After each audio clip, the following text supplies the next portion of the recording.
One of the terrible truths about depression is that regardless of a person's financial resources, access to the best therapists, or breakthroughs in medication, sometimes it simply persists, becoming a lifetime companion. Many suffer in silence, but not all, and thankfully not writer Daphne Merkin. A former staff writer at The New Yorker and a regular contributor to the New York Times Magazine, her latest book is a memoir called This Close to Happy, A Reckoning with Depression, and we're pleased to welcome her to our studio tonight. Welcome, Daphne. Okay, happy to be here. It's really nice to have you here. Thank you. You grew up in a big family. There were 6 kids. You were the youngest of the girls. Right. Fourth child. Right. And your maternal grandmother said many years later about your parents that my parents should never have had children, that there was no love in our home. That's what your maternal grandmother said. What did she observe that made her say that? I think she observed a certain coldness that was true of my family. Considering there were 6 of us and we were close in age, there were 6 of us in 10 years, less than 10 years. Neither parent was very involved. My father was as remote as could be. He married at 42 and was a businessman and was not interested in any role of fathering that anyone would recognize.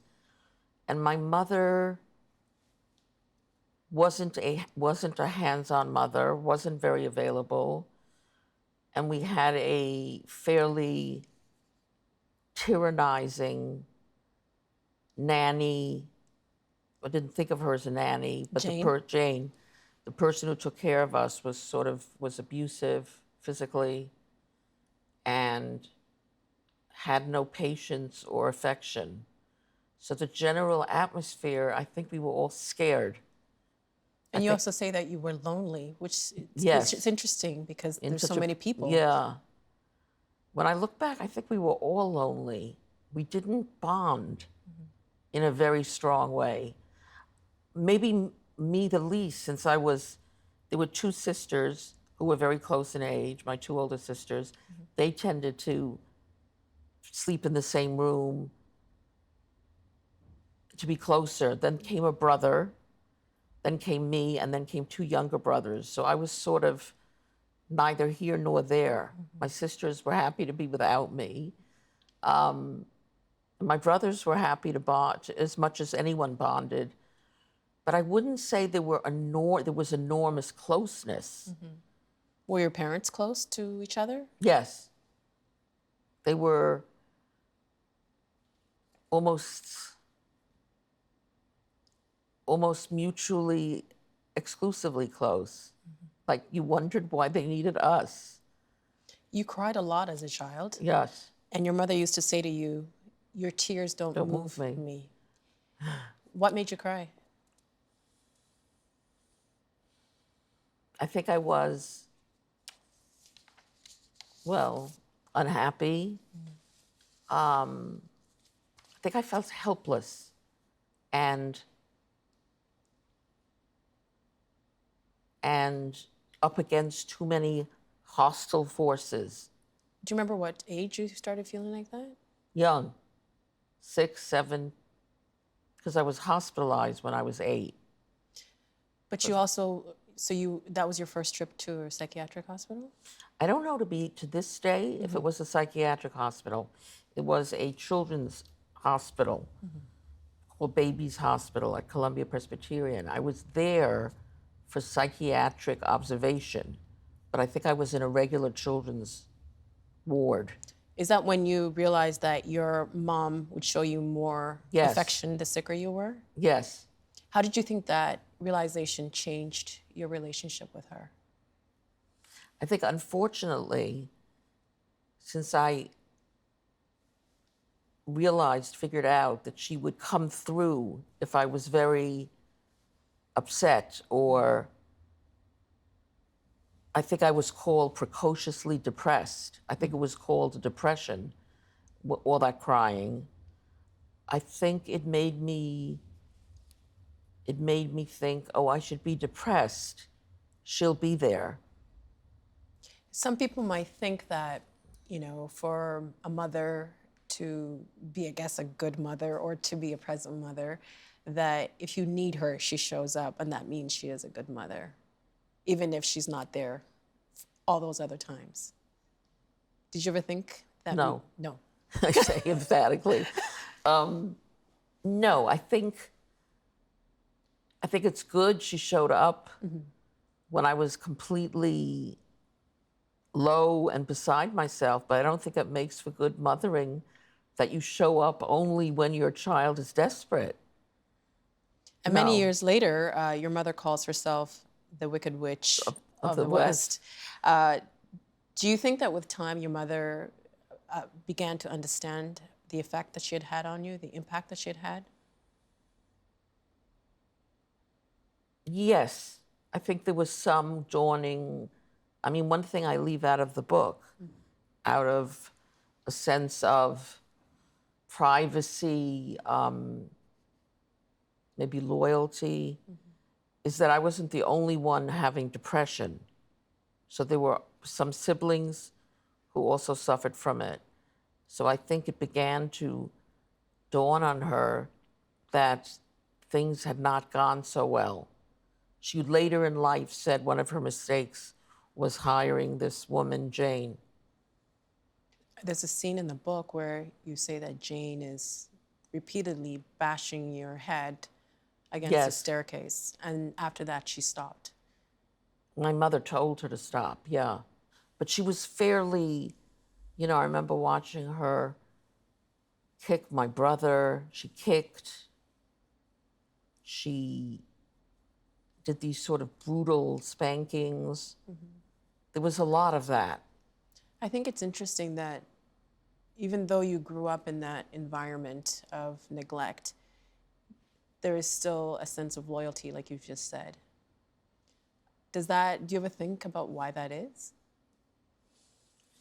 Sometimes I think neglected children grow up into overly loyal adults, that they almost want to protect the source of the pain, because I don't think it's easy to give up on your parents. I mean, most of us, our natural tendency, we live in the culture says these are your parents, they're good for you, they want the best for you. All of society says that.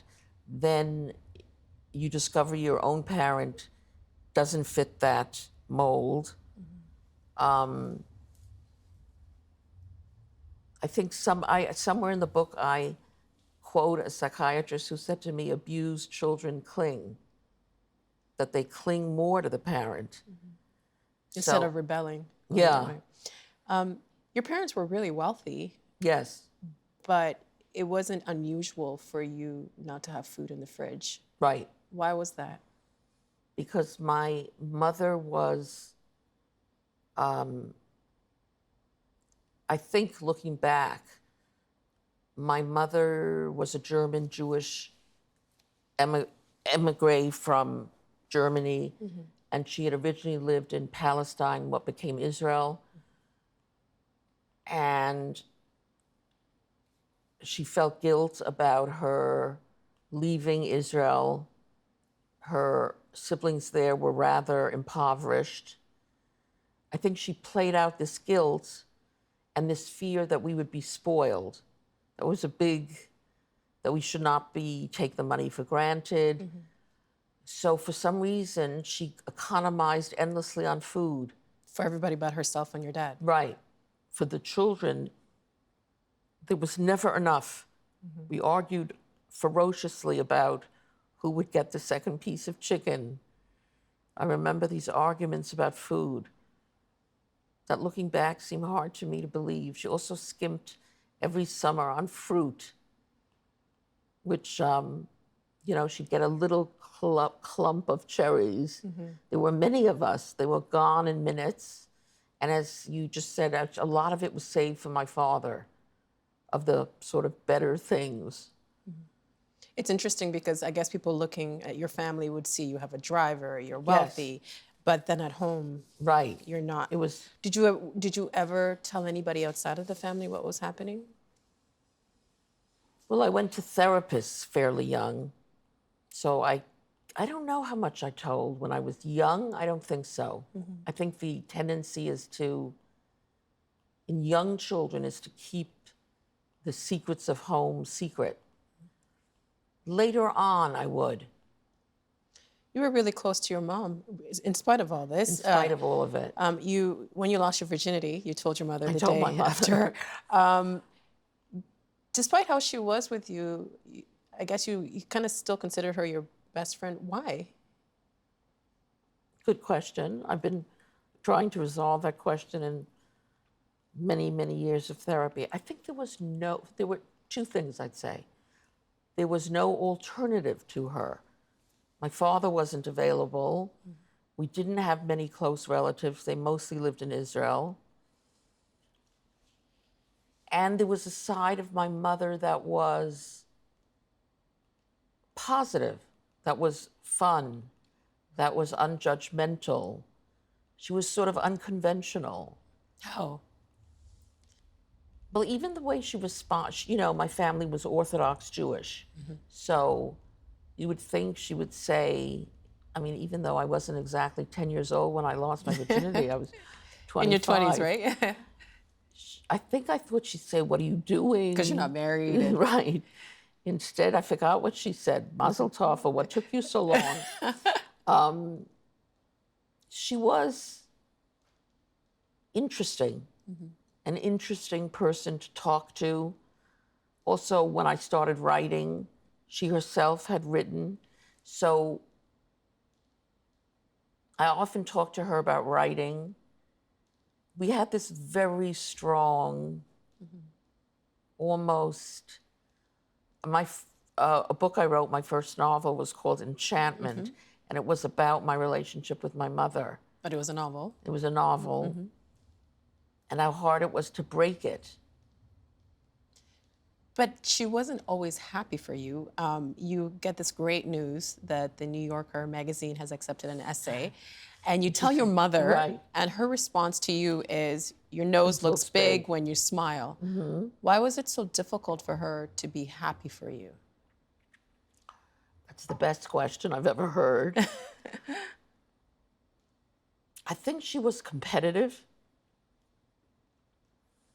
And by nature, there was something destructive about her. She had a destructive impulse that exists in a lot of people, but lesser, or they control it around people they love, With their children. their children in particular. I mean, everyone has, I think, ambivalent responses, even to your own children. You can feel annoyed with a child or think, why isn't she fitting in with other people or whatever? But to sort of say, your nose looks big when you smile, it's sadistic.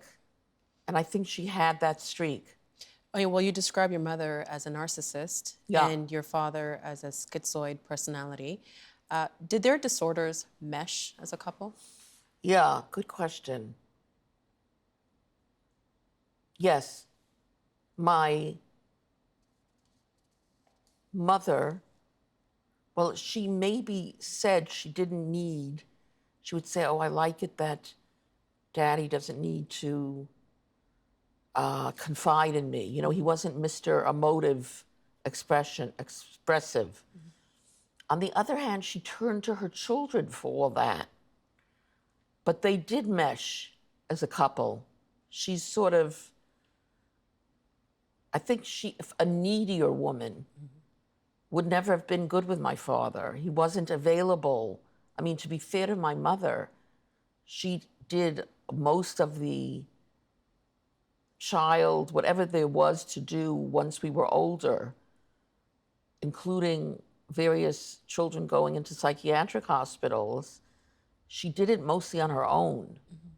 And your father, you described him already as being remote, but he once used your finger to dislodge a piece of snot that was in his nose.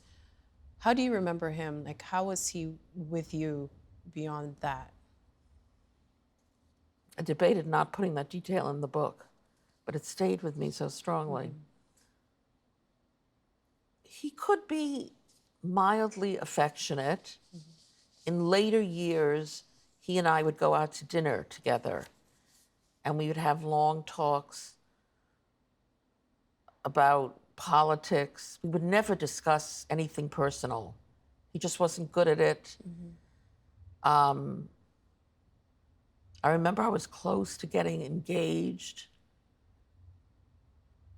and I couldn't discuss it at all. I think he was busy discussing the latest something Reagan or Nixon, whoever was in the White House. He just wasn't someone who was comfortable in the personal realm, but he had a good sense of humor. So he'd sometimes make cute jokes. I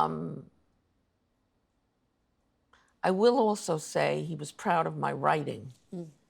I discovered after he died, or after my mother died, that he kept folders with my writing in them. Did he read Enchantment? I don't know. I know he read all. I did a lot of book pieces. I know he read those. Well, you said you debated leaving that detail in. Is that, again, from the sense of loyalty, or was it embarrassing for you? Was it what? Embarrassing for you as a detail? Both. You write of yourself that you moved through the world in a state of mortal dread. What were you dreading? Everything. I dreaded being alone. I dreaded being with other people. A lot of it was dreading going out of the house. Like the outside world seemed terrifying. Even though the inside world was terrifying? Was not great. Yeah.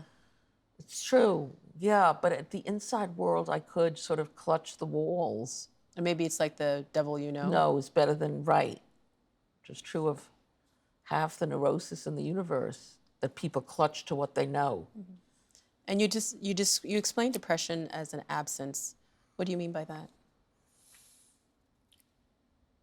I meant, like, compared to other illnesses, which sometimes come with vivid symptoms, like schizophrenics sometimes imagine they see green cheese, or Martians. Depressives withdraw, and there's an absence of appetite, an absence of energy, an absence of will to connect.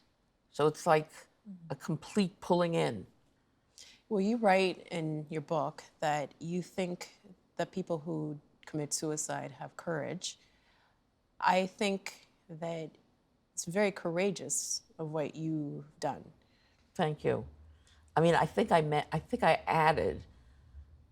said courage, but it could also be a perverse. I mean, I don't know if it's courage that most people would consider courage. I think I meant, in the end, we're all afraid of our own extinction. And to bring on your own extinction, even if it takes other things, mainly desperation, sometimes, I mean, the claim is that most suicides are committed in psychotic depressions, extreme. I still think it takes something to go and bring your death on. And you said that you're afraid of physical pain. That's probably why you The haven't. one thing that has kept me is that I always think, how much pain will there be before? I mean, I've given it a undue amount of thought. When I was giving a talk in New York with Dick Cavett, a former talk show host, he asked me in front of a lot of people, well, how would you kill yourself? And I said to him that it seemed like a ghoulish question. I mean, I didn't know if people really wanted to know what I had. You've never thought about it? I certainly did. Yeah, I've thought about it. I mean, women tend to kill themselves with pills. Men tend to jump off roofs. Why do you think that is? Certain tolerance for violence against the self, slightly gentler way out, I think. I mean, men also, in the statistics, women suffer from depression more, are hospitalized more, and men commit suicide more. So women cope better, more, I guess.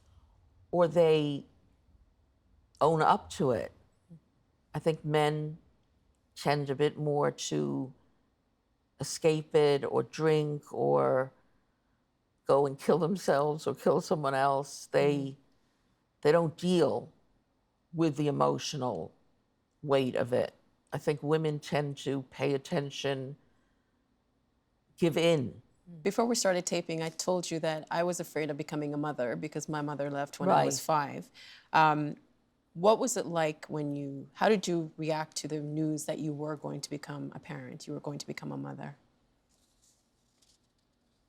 With a mixture of, I would say bluntly, horror and some excitement, joy. But I know I feared very much being a mother like my own mother. I knew I did not want, if possible, to replicate the way I had been brought up. So I was ambivalent about becoming a mother. I wasn't sure that I would be any different. What was it like after you became a mother? Well, frankly, I suffered from a postpartum depression, very bad one. I ended up hospitalized when my daughter was 6 months old for about a month. I think I was a tentative mother in the beginning. Also, her father was a very hands-on father. We eventually divorced, but in the end, I wasn't like my mother at all. If anything, I went the other way. Like my mother was very authoritative. I was not. I wasn't particularly controlling. My mother was very controlling. I played a lot with my daughter. That was sort of important to me. I liked playing, and we'd play all sorts of games like library, where she'd wrap up every book in the house and then pretend to come and take, I was the librarian, or she was the librarian, and I would bring the books and she'd stamp them.